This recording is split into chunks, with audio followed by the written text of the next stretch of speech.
తండ్రి మేమిద్దరం కూడా జైల్లో ఉంటే నా కొడుకు ఇబ్బంది పడతాడని చెప్పి జడ్జిని అడిగినప్పుడు జడ్జి పెట్టి రోజు గంట సేపు నా కొడుకుతో ఉండడానికి పర్మిషన్ ఇవ్వడం జరిగింది. జైలుకి నా కొడుకు వచ్చినాడు, సంవత్సరంన్నర నన్ను చూడడానికి. లోపలికి వచ్చినప్పుడు ఆ గంట సేపు ఉండి నా కొడుకుని పోలీసులు తీసుకుపోతుంటే నా కొడుకు ఏడుపు ఇంకా నాకు గుర్తుంది, నా కడుపు కోట ఇంకా నాకు గుర్తుంది. తప్పకుండా కార్యకర్తల మీద మా మీద కేసులు పెట్టే వాళ్ళని ఎవరు కూడా వదిలిపెట్టే ప్రసక్తి లేదని లోకేష్ అన్న గారు భరోసా ఇవ్వడం జరిగింది. ఇదంతా ఒక ఎత్తు అయితే చంద్రబాబు నాయుడు గారి మీద అక్రమంగా కేసులు పెట్టి ఆయన్ని అరెస్ట్ చేసేంత ధైర్యం చేశారని ఎవరు కూడా ఊహించలేదు. ఏ నంద్యాల జిల్లాలో అయితే చంద్రబాబు నాయుడు గారి మీద అక్రమంగా కేసులు పెట్టి మీరు అరెస్ట్ చేశారో అదే నంద్యాల జిల్లా నుంచి మీ పతనం మొదలవుతుందని చెప్పి కూడా ఈ సందర్భంగా కార్యకర్తలు అందరి తరపు నుంచి చంద్రబాబు నాయుడు గారికి నేను మాటిస్తున్నాము. అంతేకాదు ఈరోజు రాష్ట్రం మొత్తంలో ఒక పక్కన అరాచకాలు జరుగుతుంటే ముఖ్యంగా ఆళ్లగడ్డలో మాత్రము వింతలు విడ్డూరాలు జరుగుతున్నాయి. మొగుడు పిల్లల పంచాయతీకి కమిషన్ తీసుకుంటున్నారు, రైతులు బోర్ అడిగితే కమిషన్ తీసుకుంటున్నారు, భూమి సమస్యలు ఉన్నాయని చెప్తే ఆ భూమి లాక్కుంటున్నారు ఎమ్మెల్యే వాళ్ళ కుటుంబ సభ్యులు. ఒక ఉదాహరణ, ఎరుగుడిదిన్న అనే గ్రామము గంగుల వాళ్ళ గ్రామం అది.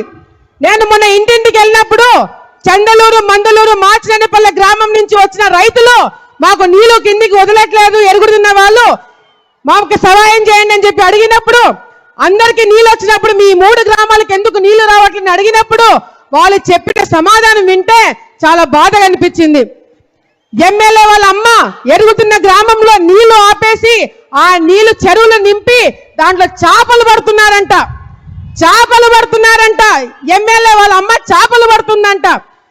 నీళ్లు వెళ్ళి అడిగిన రైతులు మాకు నీళ్లు కావాలంటే మీ 3 గ్రామాలు చందాలు వేసుకొని రైతులు డబ్బులు ఇవ్వండి, అప్పుడు కేసీ కెనాల్ నీళ్లు తెలుగంగా నీళ్లు వదులుతామని చెప్పినారంటే ఎంత సిగ్గుచాటని చెప్పి కూడా సందర్భంగా తెలియజేసుకుంటున్నాం.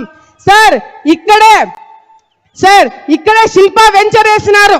శిల్ప వాళ్ళు ఇక్కడ వెంచర్ వేసింది ఎట్లా అంటే బయట చూడడానికి అంతా బానే ఉంది, కానీ లోపల మాత్రము కేసీ కెనాల్ ని బూట్ చేసి అక్కడ వెంచర్ కట్టడం జరిగింది. ఎమ్మెల్యే ఎందుకు అడగట్లేదు, ఎమ్మెల్యే ఎందుకు నోరు మూసుకున్నాడు అని చెప్పి మేము కూడా ఆలోచించినాం. తర్వాత అర్థమైంది ఏంటంటే శిల్ప వాళ్ళు ఇక్కడ స్థానికంగా ఉన్న ఎమ్మెల్యేకి కమిషన్లు అంటించినారు, అందుకే ఎమ్మెల్యే కూడా నోరు మూసుకొని కేసీ కెనాల్ బూడ్చినా కూడా ఏమి మాట్లాడలేకపోయినారు. ఇట్లా ఆళ్లగడ్డ ప్రాంతంలో ఎప్పుడు లేని నీచ సంస్కృతిని వీళ్ళు తీసుకురావడం జరిగింది. అంతేకాదు సార్, ఈరోజు మనం అధికారంలో ఉన్నప్పుడు ఈ ప్రాంతంకి 2 సంవత్సరాలు నాకు సేవ చేయడానికి అవకాశం వచ్చినప్పుడు అన్ని విధాలుగా కూడా రైతులకు కావచ్చు, మహిళలకు కావచ్చు, యువతకు కావచ్చు అందుబాటులో ఉండే అన్ని కార్యక్రమాలు చేయడం జరిగింది. సమయం తక్కువ ఉంది కాబట్టి రేపొద్దున మనం మళ్ళీ గెలిచిన తర్వాత మీరు ముఖ్యమంత్రి అయిన తర్వాత తప్పకుండా ఆళ్లగడ్డలో కావాల్సినవి ఎట్లాగో రోడ్లు, ఇల్లు ఇవన్నీ కూడా మేము తెప్పించుకుంటాము మిమ్మల్ని అడిగి. కానీ ముఖ్యంగా ఈ ప్రాంతం రైతులు, తెలుగంగ రైతులు, కేసీ కెనాల్ రైతులు ఎన్నో ఇబ్బందులు పడుతున్నారు. అలగనూరు ప్రాజెక్టు తప్పకుండా పూర్తి చేసి కేసీ కెనాల్ రైతులను ఆదుకోవాలని చెప్పి కూడా ఈ సందర్భంగా కాబోయే ముఖ్యమంత్రి గారికి తెలియజేసుకుంటున్నాము.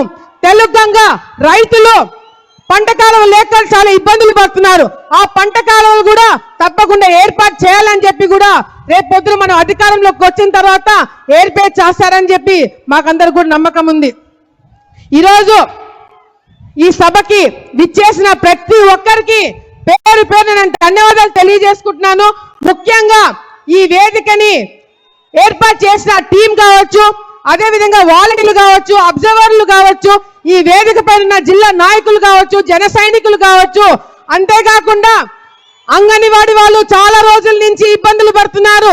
తప్పకుండా చంద్రబాబు నాయుడు గారు మాట్లాడుతున్నప్పుడు మీకు భరోసా ఇస్తారని చెప్పి కూడా తెలియజేసుకుంటూ ఈ సభకి విచ్చేసిన ప్రతి ఒక్క కార్యకర్తకి